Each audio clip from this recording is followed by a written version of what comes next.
Salam alaikum. Donc, on va commencer un nouveau chapitre. C'est ce qu'on appelle les tableaux.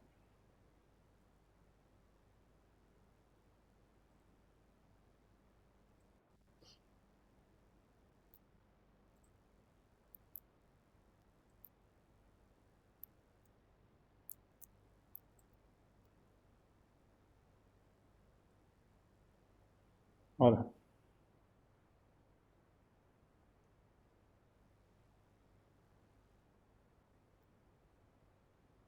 Donc, on va présenter un nouveau type de problème. Ce qu'on a vu jusqu'à présent, donc, c'était des problèmes où on utilisait des boucles. Maintenant, je vais poser un nouveau type de problème et on va voir comment est-ce qu'on peut le résoudre. Donc, soit une compétition dans laquelle participent 5 joueurs. Alors, dans ce jeu-là, chaque joueur il va obtenir un score, donc une note. Et à la fin de la compétition, l'organisateur, donc celui qui a organisé la compétition, il va récompenser les joueurs qui ont eu un score, donc une note supérieure à la moyenne des scores obtenus. Je donne un exemple. Supposons qu'on a 5 joueurs qui ont obtenu les scores suivants, donc des notes 10, 70, 5, 20 et 3. À la fin de la compétition, donc, on va calculer la moyenne. Donc, c'est la somme divisée par 5. On trouve 21,6. Alors, dans ce cas, l'organisateur, qu'est-ce qu'il va faire? Donc, tous les scores qui sont supérieurs à la moyenne, il va les récompenser. Les joueurs qui ont eu un score supérieur, il va les récompenser. Donc, le 10 est inférieur, non. 70, oui. 5, non. 20, non. 3, non. Donc, seul le deuxième joueur qui sera récompensé. Je donne un autre exemple. Supposons que maintenant, les scores sont 15, 70, 5, 60 et 58. On calcule toujours la moyenne. Je trouve 41,6. Et donc, dans ce cas, le 15, non, il est inférieur. Le 70, il est supérieur. Je le prends, je vais le récompenser. Le 5, non. Le 60, oui. Et le 58, oui. Donc, dans ce cas, dans cette partie, 3 joueurs seront récompensés. Le deuxième, le quatrième et le cinquième. Parce qu'ils ont eu des notes, des scores supérieurs à la moyenne. Alors, supposons qu'on vous demande maintenant d'écrire un algorithme qui va afficher les scores de ces joueurs récompensés. Bon, les données en entrée de ce problème-là, donc c'est les 5 scores des joueurs, des 5 joueurs. On peut les nommer de S1 à S5. En sortie, bon, je n'ai pas besoin d'une variable en sortie, c'est juste un affichage. Je vais afficher les scores qui sont supérieurs à la moyenne. Le traitement, donc comment je passe des données au résultat ou à la sorte des entrées aux sorties. Les traitements, donc on doit calculer la moyenne d'abord, ensuite faire des comparaisons pour l'affichage. C'est-à-dire chaque score qui sera supérieur à la moyenne, je vais l'afficher. On a donc besoin d'une variable moyenne pour calculer les moyennes. L'algorithme, je propose cette solution, donc algorithme compétition, donc on a les 5 scores qui sont des entiers, et on a une moyenne qui est un réel. Donc je demande les 5 scores, lire S1, S2, S3, S4 et S5. Je calcule la moyenne. Ensuite, je vais dire les joueurs récompensés sont. À chaque fois, je compare. Si S1 est supérieur à la moyenne, alors écrire le joueur ayant le score S1. Là, il est récompensé. Sinon, il n'est pas récompensé. Donc, je ne fais rien. Ce n'est pas la peine d'afficher parce que je ne fais rien. Le deuxième, la même chose. Donc, si S2 est supérieur à la moyenne, si S3, S4 et S5. Donc, la solution, elle est claire, c'est simple. J'ai 5 joueurs, c'est facile, 5 lignes, c'est pas méchant. Donc, pas mal pour un début. Alors maintenant, notre compétition est devenue célèbre. Ça veut dire qu'il y a maintenant, puisqu'il y a des récompenses, il y a plusieurs joueurs qui veulent y participer. Alors maintenant, on a actuellement environ à 200 joueurs. On est environ à 200 joueurs. Il faut donc modifier l'algorithme, parce que là, on a fait un algorithme pour 5 joueurs seulement. Vous allez me dire, c'est simple. On fait comme la dernière fois. On utilise une boucle. La dernière fois, on a vu des exemples courts où on avait ce type de problème. On a voulu se faire la somme des 5 premiers nombres. Maintenant, on a les 500 premiers nombres. C'était pas possible de déclarer 500 variables. Donc, on avait posé un problème, d'où on avait introduit les boucles. Et on a dit maintenant, on pouvait transformer le problème Tana, ou on pouvait résoudre le problème Tana en utilisant des boucles. C'est bon, vous allez me dire, bon, donc on va faire la même chose. Ok, on va faire la même chose. Donc, si on va suivre l'algorithme de la dernière fois, donc les scores S, c'est pas la peine de déclarer 200 scores. Vous allez me dire qu'on a déclaré un seul entier A, l'exemple précédent, le cours précédent. On a un compteur qui va compter de 1 à 200. Et on a une somme pour calculer la somme qui sera utilisée pour calculer la moyenne. Donc je vais dire écrire donner les 200 scores, les 200 joueurs. J'initialise la somme à 0 comme on l'a vu d'habitude. Lorsque vous avez une somme, on initialise toujours à 0. Je boucle pour y allant de 1 à 200, lire le score et mettre à jour la somme, cumuler dans la somme. Je boucle 200 fois, je calcule la moyenne, c'est bon, j'ai la moyenne. Maintenant, je vais dire écrire les joueurs qui sont récompensés sont une boucle pour y allant de 1 à 200. Si S est supérieur à la moyenne, alors écrire le joueur ayant le score S. Donc, il est récompensé. C'est OK? Vous êtes d'accord? Est-ce que c'est bon?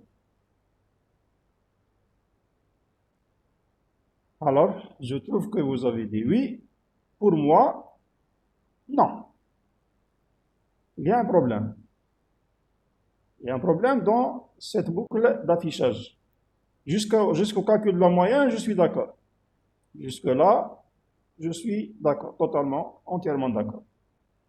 Par contre, non. Pourquoi non?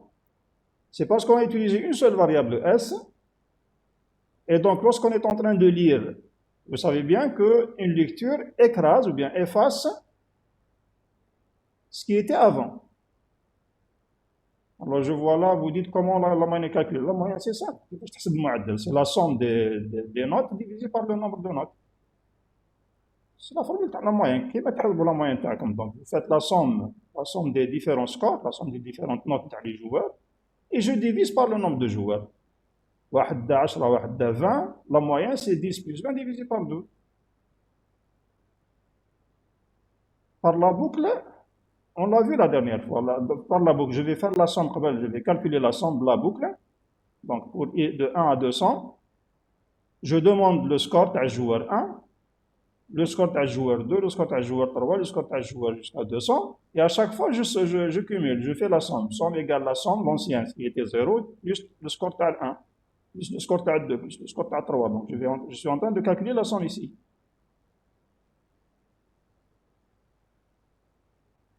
Comment réinitialiser à 0? Qu'est-ce que vous voulez dire pour ça?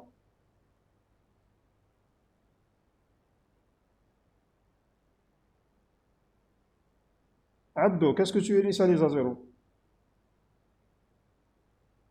La somme, elle est initialisée une seule fois. La variable S aura juste la dernière.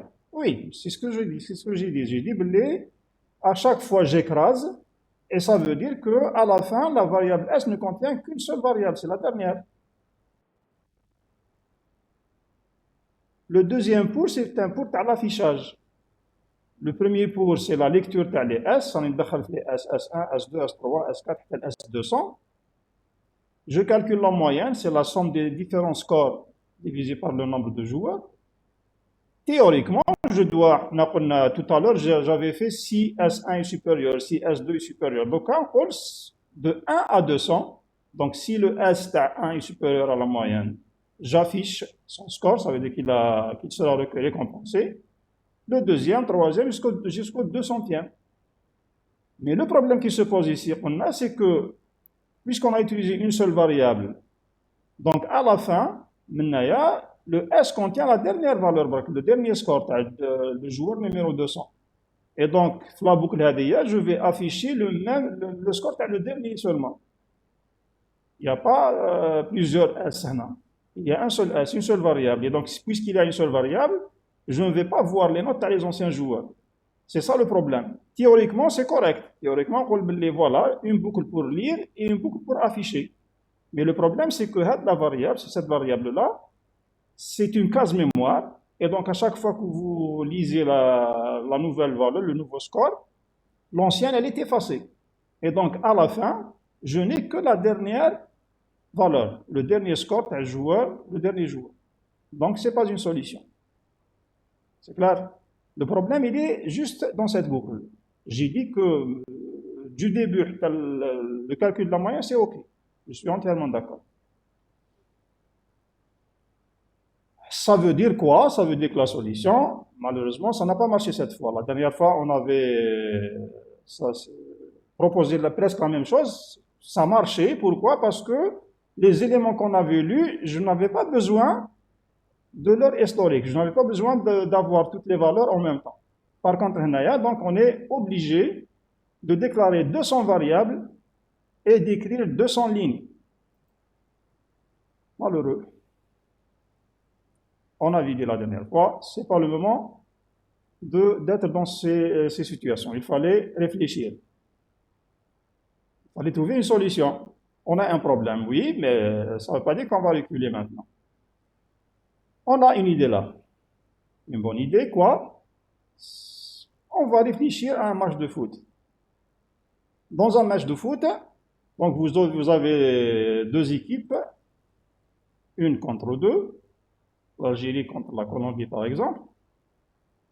Alors vous voyez sur la TV, on vous affiche le drapeau de l'Algérie, le drapeau de la Colombie, et on dit c'est la rencontre entre l'Algérie et la Colombie.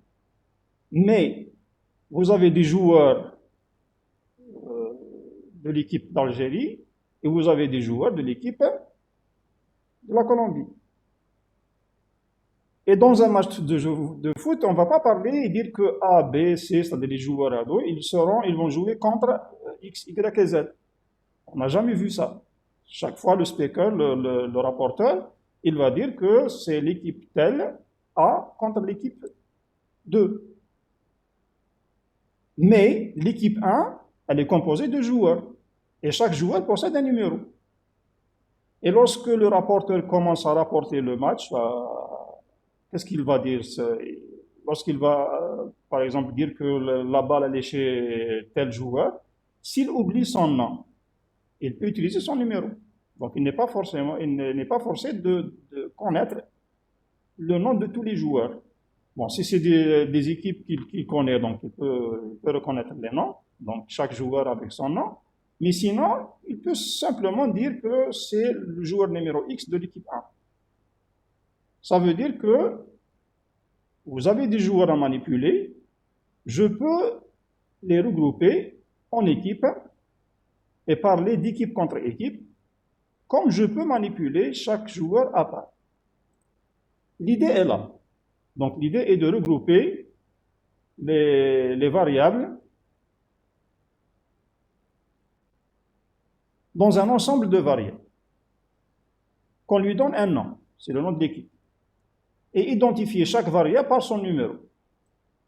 Si on revient à notre compétition, donc on avait besoin de 200 variables, les scores, donc score 1, score 2 jusqu'à score 200, ça représente les joueurs de l'équipe.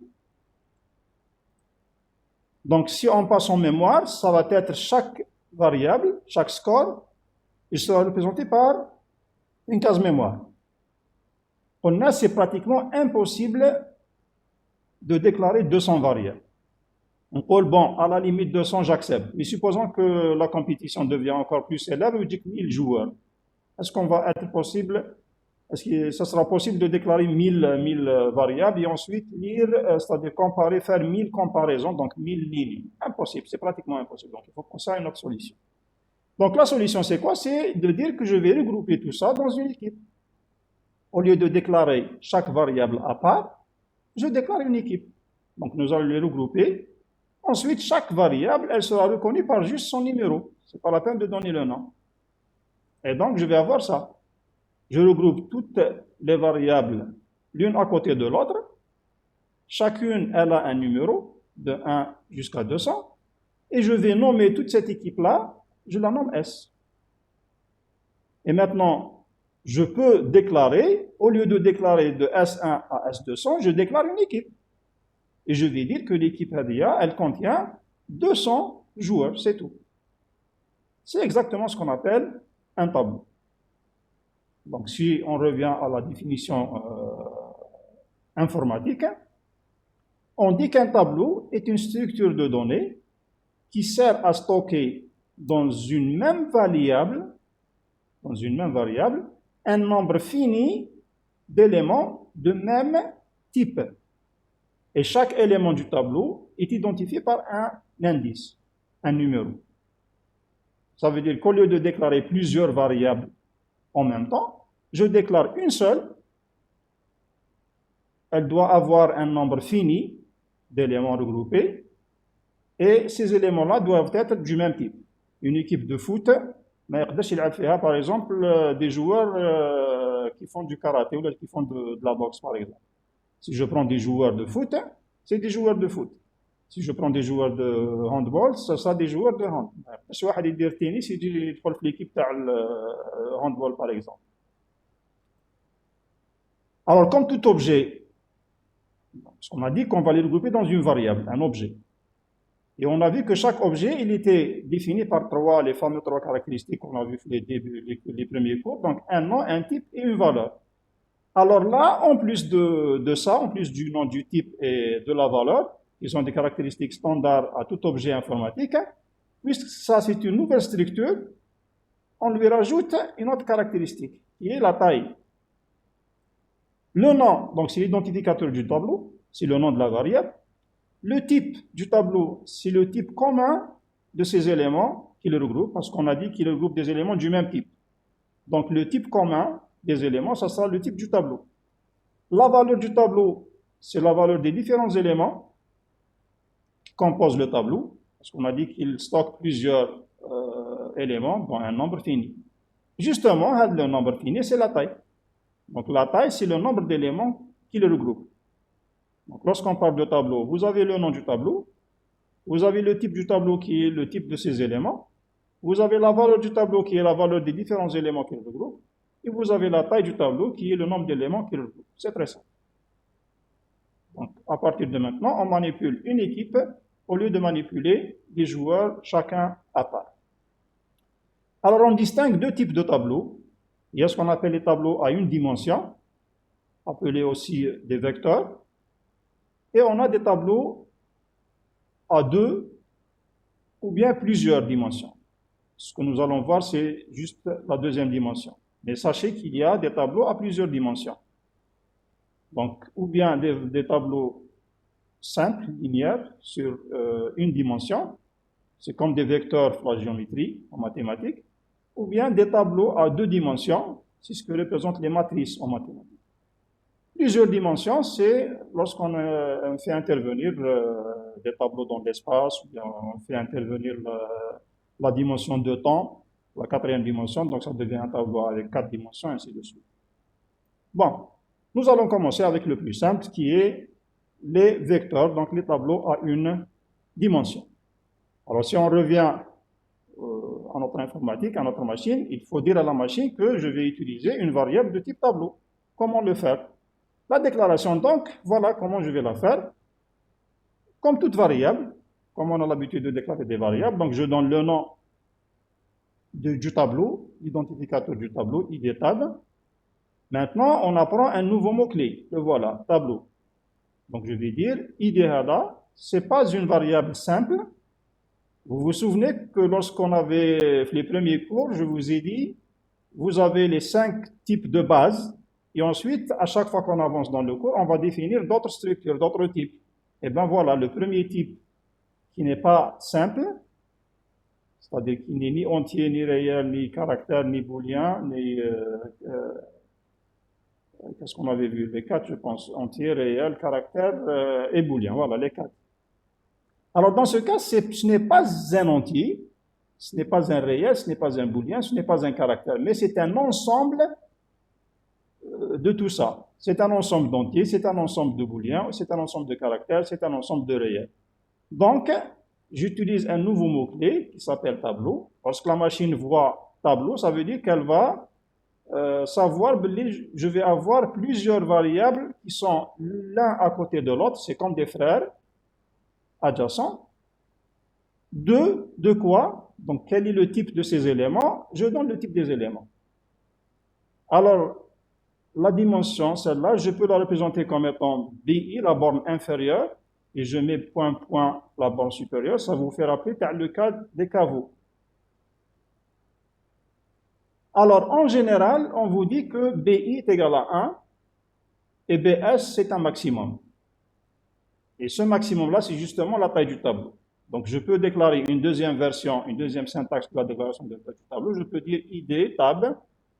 C'est un tableau, je donne juste le nombre d'éléments, max. Deux types éléments. Donc, max, ce max-là, il peut être représenté aussi par un intervalle, BI, BS, ou bien, en général, on utilise un max. Donc, ID tab, c'est le nom du tableau. Type élément, c'est le type commun des éléments. Max, c'est la constante positive. Max, c'est une constante positive qui désigne la taille du tableau. Donc, elle ne peut pas être négative, et elle ne peut pas être nulle. Le max doit être au moins 1, au moins un tableau de 1. Un tableau de 1, c'est une variable simple. Donc, pour qu'il soit un tableau, il faut au moins 2. Mais le 1, j'accepte. Un tableau de 1, j'accepte. BIBS, donc c'est un intervalle des indices, donc des numéros des éléments, tel que le max est égal à BS moins BI plus 1. Donc, si je pose BI égale 1, ça devient max égale BS moins 1 plus 1, et dans ce cas, max égale BS. C'est pour ça qu'on a mis, si je commence à 1, je tombe sur le max. Donc, il faut faire attention, le max, le BI, le BS doivent être des constantes de type entier. C'est-à-dire, le numéro des éléments, je ne peux pas utiliser un numéro d'un élément d'un tableau comme étant un réel ou la autre. Cas particulier, je peux utiliser le BIBS, c'est-à-dire l'indice, le numéro, il peut être un caractère, une constante caractère. Si on a besoin, dans des cas particuliers, on utilise des constantes caractères. Mais en général, on utilise des constantes entières. Alors, je donne là des exemples de déclaration. Par exemple, je déclare S, les scores par exemple, c'est un tableau de 1, point, point, 202 entiers, qui veut dire que c'est un regroupement de 200 entiers en un seul nom qui s'appelle S. Je peux déclarer avec la deuxième version, dire que S est un tableau de 200. Le type Taham, c'est des entiers. Je peux dire T, c'est un tableau qui commence à moins 10 jusqu'à 49. Le type des éléments, c'est des réels. Dans ce cas, je peux utiliser ensuite encore la deuxième syntaxe et dire que T, c'est un tableau de 60. Pourquoi 60? Parce que 49 moins 10 plus 1, ça vous donne 60. Donc, de moins 10 à 49, pardon, de moins 10 à 49, j'ai 60 éléments. Et donc, dire que c'est un tableau de moins 10 à 49, c'est exactement dire que c'est un tableau de 60. Je peux déclarer des noms quelconques, L majuscule, L minuscule par exemple, donc les lettres majuscules et minuscules. C'est un tableau de 1 à 26, de 1 point 26 de caractères, donc il va contenir l'alphabet. Dans le cas particulier, donc ce cas particulier, oui, j'utilise des constantes caractères, attention. Donc, des constantes. Lorsque je parle de constantes caractères, on a dit qu'il faut toujours les mettre entre cotes. Et dans ce cas, cet intervalle-là, ça veut dire qu'il contient le A, B, C, D, E, F, G, H, I, J, K. C'est ça, les indices des éléments. Ils seront indicés par des caractères.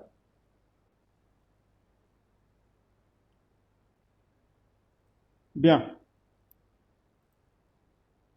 Par contre, des fausses déclarations, si je déclare par exemple S est un tableau de 1 à N, de entiers, si je déclare tableau de N entier, si je déclare de moins 10 à moins 49, si je déclare de moins 60, ou bien de A, K sont les cotes, ce sont des fausses déclarations. C'est-à-dire c'est fou. Pourquoi? Elle est fausse, pourquoi? Parce qu'on a dit que N doit être une constante. Si je mets N, ça veut dire que c'est une variable. Et donc la machine ne va pas savoir, elle va vous réserver combien d'espace. Parce qu'on a dit que lorsqu'on déclare une variable, la machine va réserver un espace mémoire qui va contenir cet élément-là. Alors si je déclare un tableau de 1 à n avec une variable inconnue, je vais réserver combien d'espace? Je ne sais pas. Donc ça, la machine n'accepte pas ça. Celle-là, la déclaration, elle est fausse. Pourquoi? Parce qu'on a dit que il faut toujours avoir la borne inférieure qui est inférieure à la borne supérieure. Donc, moins 49, il est inférieur à moins 10. C'est pas possible. C'est pas possible parce que la valeur qui vient là, elle doit être inférieure à celle qui vient la deuxième borne. La troisième déclaration, elle est fausse aussi parce qu'on a dit que le maximum doit être positif strictement. Si je mets une valeur négative, je n'accepte pas. Et enfin, la dernière, elle est refusée parce qu'on a dit que B et BS doivent être des constantes. Or que si je mets A non pas entre cotes, ça devient une variable. Le K non entre cotes, ça devient une variable. Et donc, cet intervalle de A point K n'est pas connu. Et donc, cette déclaration, elle est refusée. Donc, si vous la faites, on vous compte que c'est une erreur. Par contre, si je déclare une constante, parce qu'on a dit au niveau de la déclaration, je peux déclarer des constantes, des variables ou bien de nouveautés. Donc, si je déclare une constante n égale à 200, maintenant, lorsque je passe aux variables, je peux déclarer S est un tableau de 1 à n. Dans ce cas, parce que le n, il devient connu, il devient une constante. Donc, dans ce cas, c'est OK. J'accepte. Pourquoi? Parce que le n n'est plus une variable. Il est égal à 200.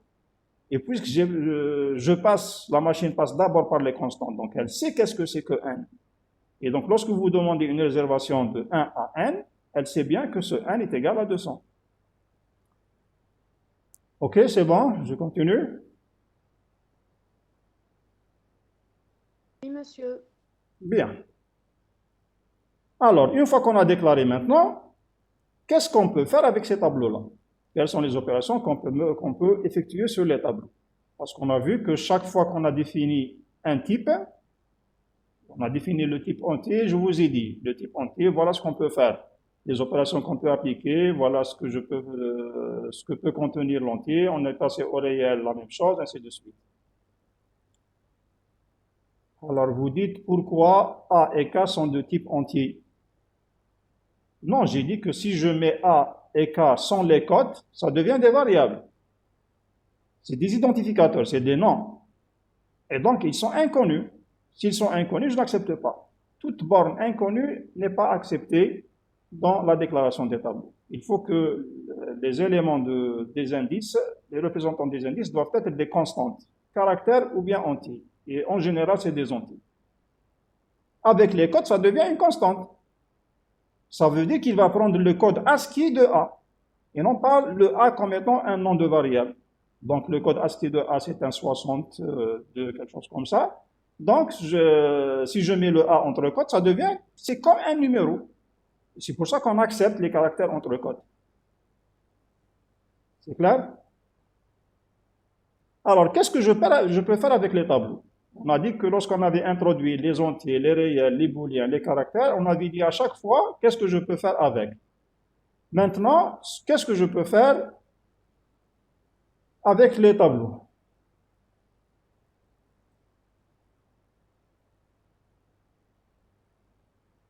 Non. Alors, votre camarade là, il dit, est-ce que je dois mettre des cotes à chaque fois que je manipule des caractères? Si on manipule des constantes caractères. Si je manipule des constantes de caractères, je dois les mettre entre cotes. Et si je manipule des caractères en tant que variables, je ne vais pas mettre des caractères. Je peux déclarer par exemple SC, c'est un caractère.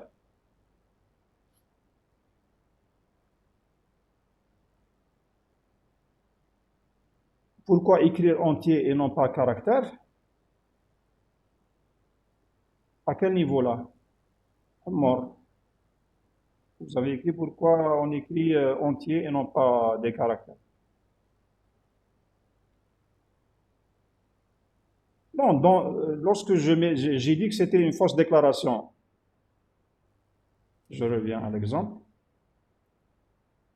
J'ai dit que dans ce cas, c'est une fausse déclaration. Pourquoi? Parce que la déclaration correcte, c'est celle-là. Si je mets le A entre codes, le A entre codes, c'est une constante. Donc, il est équivalent au code ASCII de A.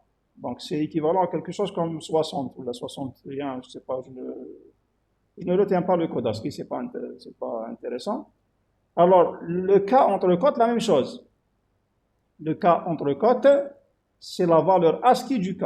Par contre, si je mets A sans les codes, ça devient une variable. Et donc, elle est inconnue. Le K qui n'est pas mis entre cotes, ça devient une variable, et donc il est inconnu. Donc c'est pour ça que je n'accepte pas. On a dit qu'ils doivent être des constantes, que ce soit entiers ou les caractères.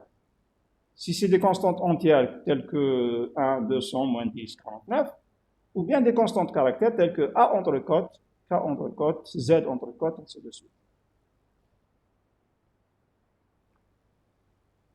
Voilà, je reviens donc sur les opérations. Alors, première opération qu'on peut faire avec les tableaux, c'est la référence d'un élément. Comme on a dit tout à l'heure, dans une équipe de foot, par exemple, maintenant, lorsqu'on va dire que c'est Mahrez qui a marqué le but, je ne vais pas dire que c'est l'Algérie. Bon, je peux dire l'Algérie a marqué un but, mais qui est-ce qui a marqué le but? Je vais dire que c'est Mahrez. Alors, si quelqu'un ne connaît pas son nom, un rapporteur étranger, par exemple, il va dire que, bon, voilà, c'est le numéro 7 qui a marqué le but. Le numéro 7 de qui? De quelle équipe? Attention, sur le stade, sur le terrain, on a deux joueurs qui portent le numéro 7. Bon, maintenant, ce n'est plus de 1 à 11, mais je dirais qu'il y a 2 joueurs qui portent le numéro 7. Je vais dire, attention, non, c'est le numéro 7 de l'équipe 1. Ça veut dire que lorsqu'on fait référence à un élément d'une équipe, je dois donner d'abord le nom de l'équipe, ensuite je donne le numéro du joueur. La même chose ici pour les tableaux. Donc, si je veux référencer un élément du tableau, il est référencé par son indice, donc son numéro, qui est sa position dans le tableau. Bien sûr, avec le nom du tableau, le nom de l'équipe. Je ne peux pas parler d'un numéro de joueur, le joueur numéro 7, sans parler de quelle équipe. Parce qu'on est sur un terrain où il y a 2 équipes, donc il faut faire la différence. Comment je le fais d'une manière informatique? Sa syntaxe, c'est quoi? Je vais mettre le nom du tableau, justement, IDTab, donc c'est le nom de l'équipe, et ensuite, entre crochets, pardon, je donne l'indice, donc le numéro du joueur. Cet indice-là, point de vue informatique, c'est quoi? C'est une expression. Et on a vu qu'est-ce que c'est qu'une expression. Mais c'est une expression du type arithmétique, parce qu'on a vu qu'il y a des expressions de base, des expressions arithmétiques, des expressions booléennes. Dans ce cas, cet indice-là doit être une expression de type entier, ou bien une constante caractère. C'est clair? Donc, si je dis par exemple S de 1, je fais référence à l'élément numéro 1 dans le tableau. Si je mets T de 10, je fais référence à l'élément 10, qui se trouve donc à la 10e position dans le tableau T. Si je mets une expression arithmétique tab de 2 fois i plus 3, sachant la valeur de i, par exemple, i égale à 0, ça devient 2 fois 0 plus 3, c'est 3. Si i égale à 5, c'est 2 fois 5, 10 plus 3, 13. Donc ça sera le 13e élément du tableau. Je peux mettre L maj entre cote S. Entre cote S, ça veut dire qu'il va prendre le S, le code du S. C'est la position S. Si on déclare un tableau de A à Z, donc ça sera A, B, C, D jusqu'à S, et la position S va vous donner, donc vous faites référence à l'élément qui se trouve à la place S. Alors, un élément référencé maintenant se comporte exactement comme une variable indépendante. C'est-à-dire qu'une fois qu'on a fait référence à un élément, maintenant, c'est comme si on peut oublier le tableau. Maintenant, on ne parle plus de l'équipe. Si je vais dire maintenant le joueur numéro 7 de l'équipe A, de l'équipe 1, ça y est. Donc, je peux dire c'est lui qui a marqué le but, c'est lui qui a fait une triple, c'est lui qui a pris un carton jaune, c'est lui qui a pris un carton rouge. C'est comme si je disais qu'un joueur indépendant, qui n'a rien à voir avec l'équipe, il a marqué le but, un joueur indépendant, il a pris un carton jaune, ainsi de suite. Donc, si je reviens à notre exemple, on avait un regroupement de 200 variables, donc de 200 cases mémoire, qui étaient adjacentes l'une à côté de l'autre, c'est comme des frères. Chacun, il a un numéro. Et vous avez le nom de famille, le nom de l'équipe. Alors, si je fais référence à la 4e position, donc au 4e élément du tableau, une fois que je fais référence, je dis S de 4, parce qu'on a dit qu'on va le mettre entre crochets. Dans ce cas, c'est exactement comme si je dis S4. Parce qu'on avait dit que je déclare S1, S2, S3, S200, je les regroupe dans un tableau. Alors, une fois qu'on fait référence à au quatrième élément, il devient comme si c'était une variable à part qui n'a rien à voir avec l'équipe, qui s'appelle S4. Donc, toutes les actions qui peuvent être appliquées à un élément indépendant peuvent être aussi appliquées à l'élément référencé. Quand je parle maintenant de tableau de entiers, tout ce qu'on peut faire avec les entiers peut se faire avec les éléments d'un tableau d'entiers. Si je dis que c'est un tableau de réel, tout ce qui se fait avec les réels, chose qu'on a vu déjà, peut se faire avec les éléments d'un tableau de réel, et ainsi de suite. Donc c'est très simple. C'est un regroupement. Toutes les opérations qu'on a vues précédemment, elles restent valables pour les éléments du tableau. Donc je peux dire, pour une lecture par exemple, lire S4, si c'est une variable isolée, elle est équivalente à lire S de 4, entre crochets, parce qu'on a dit que S de 4 joue le rôle de S4. Je peux afficher S4 une variable indépendante, comme je peux afficher un élément du tableau qui se trouve à la quatrième position, écrit S de 4. Donc vous voyez qu'il se comporte exactement de la même manière. Dans une affectation, par exemple, je dis que S4 reçoit 26, c'est équivalent à S de 4 reçoit 26. C'est exactement le même comportement. Je peux dire X reçoit S4, comme je peux dire X reçoit S de 4. Et donc, vous voyez que c'est exactement la même chose. Est-ce qu'on peut manipuler l'équipe directement? Non. Je ne peux pas dire lire S, sachant que S est un tableau. Pourquoi? Parce que je ne peux pas, par exemple, afficher, je vais dire afficher le tableau S. Le tableau S va s'afficher élément par élément, joueur par joueur. Je ne peux pas parler et dire que je vais afficher l'équipe. L'équipe s'affiche lorsque vous voyez sur la télévision, par exemple, vous suivez un match.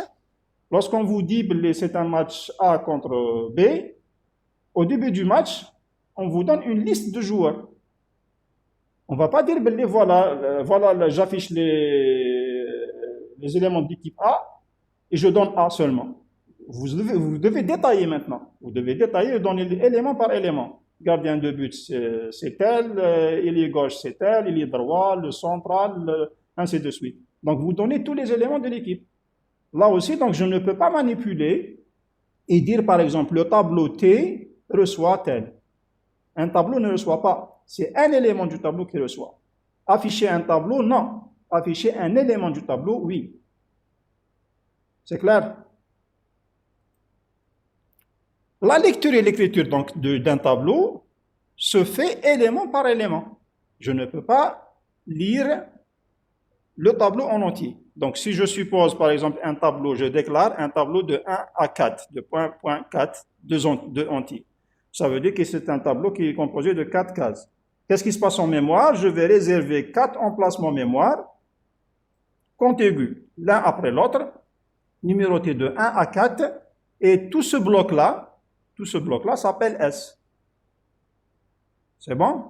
Et donc, si je veux maintenant remplir les éléments du tableau, je ne peux pas dire S reçoit. Parce que si je dis S reçoit, je dois donner plusieurs valeurs. Donc, ce n'est pas possible. On a vu que l'affectation, je n'ai qu'un seul élément que je peux mettre dans un autre élément. Et donc, je ne peux pas mettre S reçoit tel. Ce que je peux faire, c'est 4 actions. Si je veux, par exemple, remplir 10, moins 5, 3, 8 dans le tableau, je vais le faire élément par élément. Je ne peux pas dire S reçoit 10, moins 5, 3, 8. C'est impossible. On a vu que l'affectation, c'était affecter un objet ou une expression à un objet. Une expression, ce n'est pas de ce type. Il n'y a pas de virgule dans une expression. Donc, ce que je dois faire, c'est exécuter la première action. Lire S1. Donc, je vais saisir 10. Le 10 sera transmis vers la première case de S. Lire S2. Je vais saisir moins 5 et ça passe à la deuxième case. 2 passe vers le 2. Lire le S3. Et donc, je vais lire le 3 et je fais passer à la case 3. Lire enfin le S4. Donc, saisir le 8 et passer le 8 à le quatrième élément du tableau S. Alors, ce qu'on remarque là, c'est que j'ai 1, 2, 3, 4, Qu'est-ce qu'on est en train de faire dans cette lecture? Qu'est-ce qu'on est en train de faire dans cette lecture? On est passé de 1, 2, 3, 4, 5, 6, 200. Boucle pour. Bien, c'est une boucle. Donc ça veut dire que je peux faire ces lectures-là en utilisant une boucle, pour ou la autre. L'essentiel, je suis en train de faire la même chose. Lire, la seule chose qui change, c'est l'indice, c'est le numéro de l'objet. Donc je peux lire en utilisant un tableau. Donc puisque les indices des éléments varient entre 1 et 4, on peut utiliser une boucle pour la lecture. Et je vais dire, ça va être pour i allant de 1 à 4, faire quoi? Lire S de i. Et ce i-là va changer de 1 à 4. Donc, je reviens à l'exemple. Donc, j'ai mon tableau S qui contient 4 éléments, numérotés de 1 à 4. J'ai besoin, dans ce cas, d'utiliser un compteur i, qui commence à 1. Est-ce que le 1 est inférieur à 4? Oui. Lire S de, le i c'est 1. Donc, il va lire S de 1. S de 1, c'était quoi? C'était le 10. Je vais saisir 10 et je passe. En bas de la boucle, qu'est-ce qu'elle fait? À ce niveau-là, on a la boucle pour, elle va incrémenter le i. Donc, i reçoit i plus 1. Donc, le i devient 2. Le i devient 2. Est-ce qu'il est inférieur à 4? Oui. Donc, je vais lire encore une fois. Je vais lire le deuxième élément. Et après, je vais incrémenter le i. Il devient 3. Je reviens de la boucle. Le 3 est inférieur. Donc, je vais lire le quatrième, qui est moins 8. Ensuite, le i passe i plus 1. Je viens à la boucle. Est-ce que 5 est inférieur à 4? Non, j'arrête. Et donc, on a pu lire 4 éléments dans une boucle. Au lieu de faire lire S1, lire S2, lire S2, lire S2, on a mis une boucle lire S2i. La même chose peut se faire pour l'affichage. Donc, je vais boucler. Au lieu de mettre lire, je vais mettre écrire. Donc, c'est bon, c'est intéressant. Alors, si on revient maintenant à notre compétition, ça veut dire qu'en utilisant cette nouvelle structure, on peut résoudre le problème. En utilisant un tableau contenant les scores des joueurs, au lieu de variables séparées. Au lieu de déclarer S1, S2 jusqu'à S200, je vais dire que c'est un tableau de 200. Et donc, notre algorithme, il devient comme suit. J'avais dit que la première partie, c'était exactement la même chose. La seule différence, c'est que je déclare un tableau, au lieu de déclarer S1, S2, S3, je déclare S, c'est un tableau de 1 à 200 maximum. De quoi? De entier. J'avais besoin d'une somme pour calculer la moyenne, et d'un compteur dans ce cas parce que j'utilise une boucle, et du résultat de la moyenne qui est un réel. Donc je vais dire, donner les scores des 200 joueurs. La même chose, j'initialise à 0. Tout à l'heure, pour 5 joueurs, on avait mis lire S1, lire S2, lire S3, lire S5. Lorsqu'on est passé à 200 joueurs, on avait dit qu'il fallait déclarer 200 variables et faire 200 lignes, ainsi de suite. Là, je ne vais pas faire ça. C'est une boucle, à travers une boucle, comme on vient de le voir juste avant. Pour i allant de 1 à 200, faire quoi? Lire S de i. Le S, donc, c'est un tableau qui va contenir les scores. Pour i égale à 1, ce sera S de 1, S de 2 jusqu'à S de 200. À chaque fois que je lis une valeur, je cumule. Somme reçoit 100 plus S de i. Et donc, ça, c'est une boucle de lecture. J'ai rempli le tableau. Au lieu de mettre 200 lectures, il suffit de mettre une boucle, comme on l'a vu sur l'exercice du cours précédent. Je calcule la moyenne. Maintenant, je vais dire les joueurs récompensés 100. Alors là, c'est OK. Tout à l'heure, on avait dit si S est supérieur à moyenne. Maintenant, je ne vais pas mettre S, je vais mettre S de I. Et donc, la première itération, lorsque j'entre à la boucle, je vais dire est-ce que S de 1 est supérieur à moyenne. La prochaine fois, est-ce que S de 2 est supérieur à la moyenne? Ensuite, S de 3. Donc, je retiens toutes les notes, tous les scores, ils sont sauvegardés dans le tableau.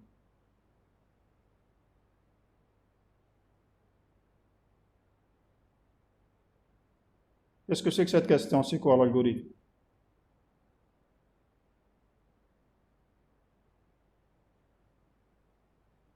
Mehdi Ayman, c'est quoi ta question? C'est le même exemple de tout à l'heure. On est toujours sur le jeu avec la compétition où il fallait récompenser les joueurs qui ont un score supérieur à la moyenne. Tout à l'heure, on avait dit la même structure, sauf qu'on avait utilisé S ici.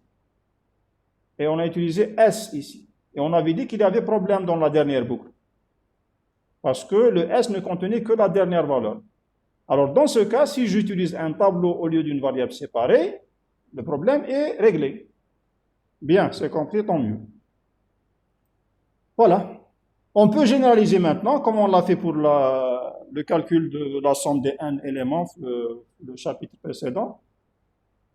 Supposons que notre compétition maintenant elle devient encore plus célèbre, donc je ne sais pas il y a combien de joueurs. En général, je vais dire qu'il y a n joueurs. Et donc la solution devient juste avec un n. Donc je vais rajouter la taille de la table. Mais faites attention, le n ne doit pas dépasser la taille maximale du tableau.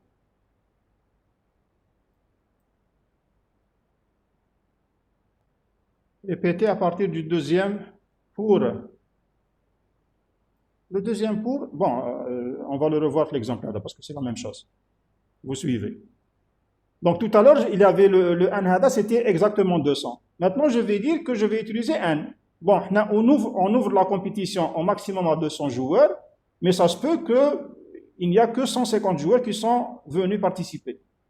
Et donc, je ne vais pas occuper toutes les cases du tableau. Et c'est l'un des inconvénients des tableaux. C'est que si je déclare le maximum, si j'utilise la totalité de l'espace, c'est tant mieux. Sinon, ça sera un espace réservé pour rien. Bon, je reviens. Donc, je vais lire la taille exacte. Là, c'est un maximum. Je prévois 200 joueurs maximum. Maintenant, le jour de la compétition, j'en ai 100 éléments. Donc, n égale à 100. Mais la condition, donc on a vu cette boucle, c'est une boucle de contrôle de données, ne doit pas dépasser les limites du tableau, donc c'est entre 1 et 200, donc strictement supérieur à 0 et inférieur ou égal à 200. Je vais demander les scores des n joueurs au lieu de 200, ça sera n. Donc somme égale à 0, la première boucle c'est une boucle de lecture. Ensuite je calcule en moyenne. La deuxième boucle, tu vas suivre maintenant. Monsieur Boudaoud, la deuxième boucle Hayak.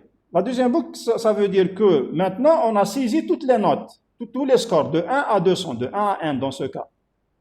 Maintenant, je vais revenir au début de 1 à n, donc de 1 à 200.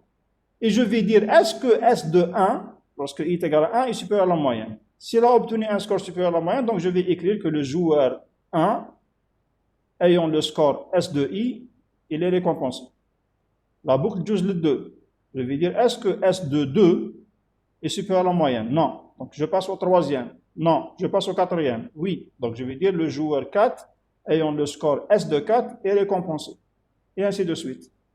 Or, la première solution qu'on avait proposée, qu'on a dit qu'elle était fausse, on avait utilisé un seul S, une seule variable. Et donc, on ne pouvait pas garder l'historique, on ne pouvait pas garder en mémoire tous les scores des joueurs. Par contre, en utilisant le tableau, je peux les garder. Et donc, à la fin, je peux afficher les joueurs qui sont récompensés. OK? C'est bon, Boudaoud? Bien. Voilà. Maintenant, sur le tableau Hadoma, on a quelques algorithmes qui sont très utilisés, c'est-à-dire, c'est ce qu'on appelle des algorithmes usuels sur le tableau. Bon, je peux ne pas les donner.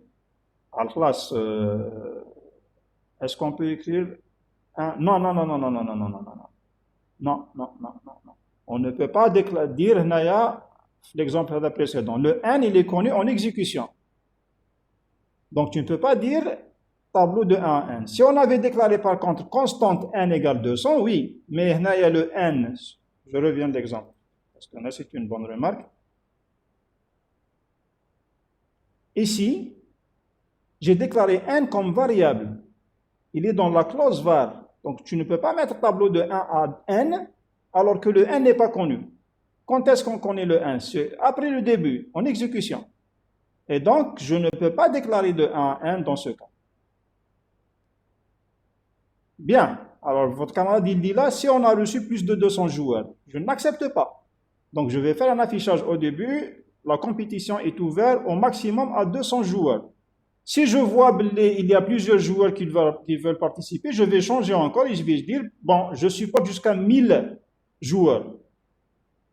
Mais à un certain moment, la compétition, donc l'organisateur ne peut pas supporter, par exemple, plus de 1000. Donc, s'il y a plus de 1000 joueurs qui vont venir, je vais dire, désolé, je ne peux pas vous prendre parce que je n'ai pas assez de place.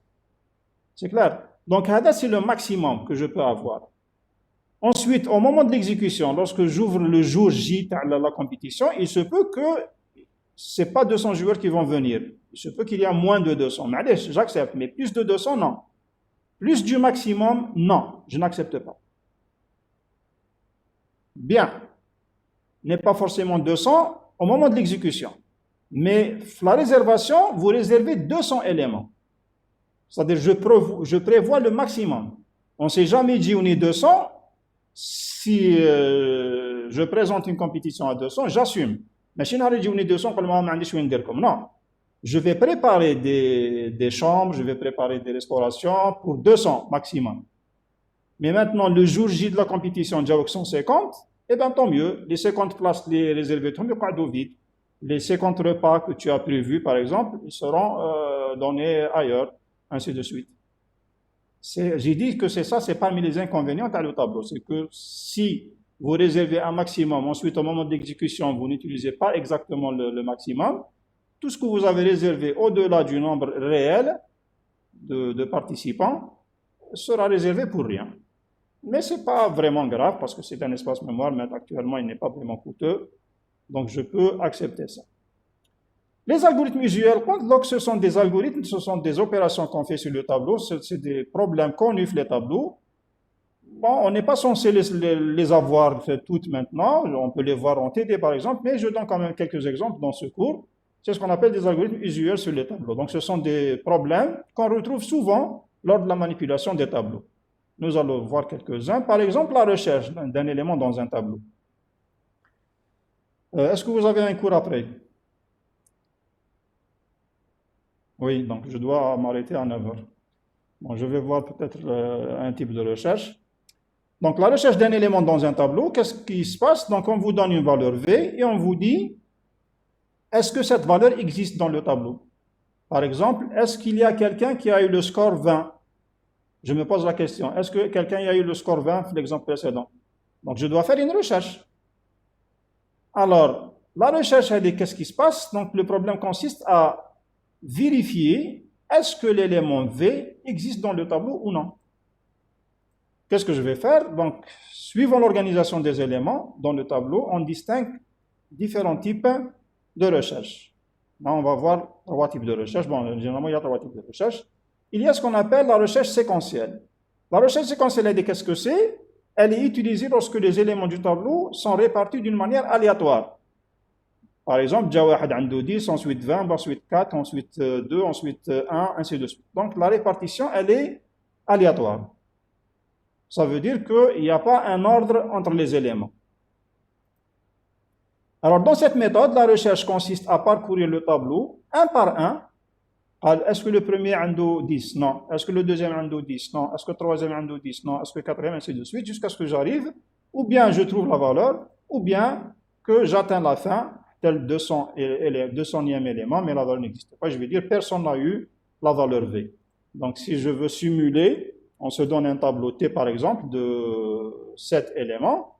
Voilà les valeurs de l'effet, par exemple 5, 3, moins 6, 1, 18, 49 et 2. La répartition, elle est aléatoire. Il n'y a aucun ordre entre les éléments. On a un des 5, ensuite 3, ensuite moins 6, ensuite 1, ensuite 18. Il n'y a pas un ordre.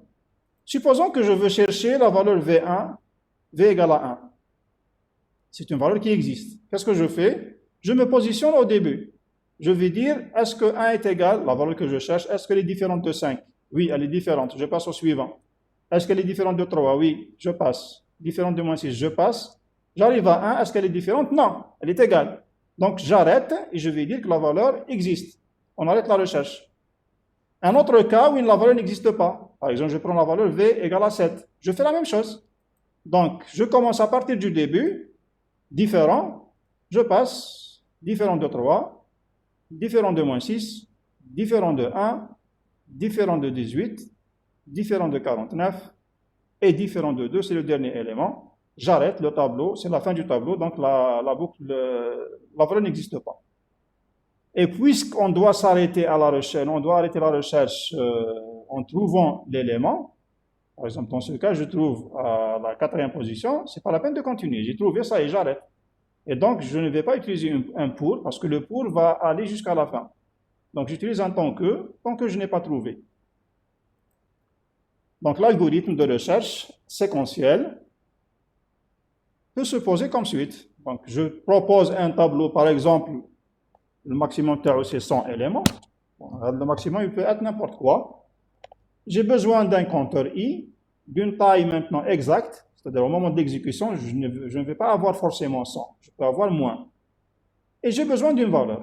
Donc, c'est la lecture du tableau. Donc, je vais dire donner les éléments du tableau, répéter, lire le 1, je dois respecter les limites, donc entre 0 et 100. Et ça, c'est la boucle de lecture. On l'a vu déjà. Donc, pour i allant de A à 1, faire lire t de i. Je commence la recherche. Donc, je vais demander quelle est la valeur à chercher. Je vais lire le V. Maintenant, je commence à partir de 1. On a vu que chaque fois, je commence à partir de 1. Je dirais, tant que i est inférieur ou égal à 1, donc tant que ce n'est pas la fin du tableau, et tant que c'est différent, tant que je n'ai pas trouvé la valeur, qu'est-ce que je fais? J'avance. Vous avez vu l'exemple de la simulation. On avançait le tableau. Donc, si je trouve une valeur égale, la condition devient faux. Et j'arrête. Si le i dépasse le 1, cette condition devient fausse. Et j'arrête. Donc, après la boucle, je vais voir. Je suis sorti de la boucle à cause de quoi? Est-ce que c'est parce qu'on a trouvé t de i égale à v, ou bien c'est parce que i a dépassé le n? Donc, si le i dépasse le n, ça veut dire qu'on a atteint la fin du tableau, et donc on n'a pas trouvé la valeur. Donc, je peux dire que si i est supérieur à n, écrire la valeur v n'existe pas dans le tableau. Par contre, si le i est inférieur à n, ça veut dire que je suis sorti à cause de ça. Donc, j'ai trouvé la valeur à un certain indice i qui est inférieur à 1. Et donc, si le i n'est pas supérieur à 1, donc il est inférieur ou égal, ça veut dire que j'ai trouvé la valeur, et donc je vais afficher que la valeur v existe dans le tableau. Voilà, ceci termine la recherche séquentielle. La prochaine fois, on va voir d'autres types de recherche. Donc, si vous avez des questions, vous les posez. Sinon, on arrête.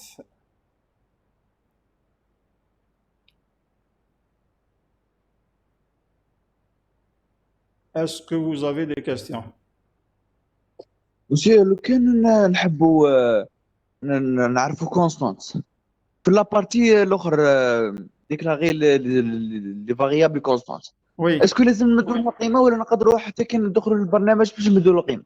Non, non, non, la constante, لازم قبل ما تدخل كامل البرنامج. C'est-à-dire, une fois déclarer la constante. Une fois تبدا l'exécution entre début et fin, ça y est, on ne peut pas changer la constante. C'est clair? La constante, elle est intouchable. Une fois تقول باللي n égale à 200, max égale à 200, point à la ligne. Place.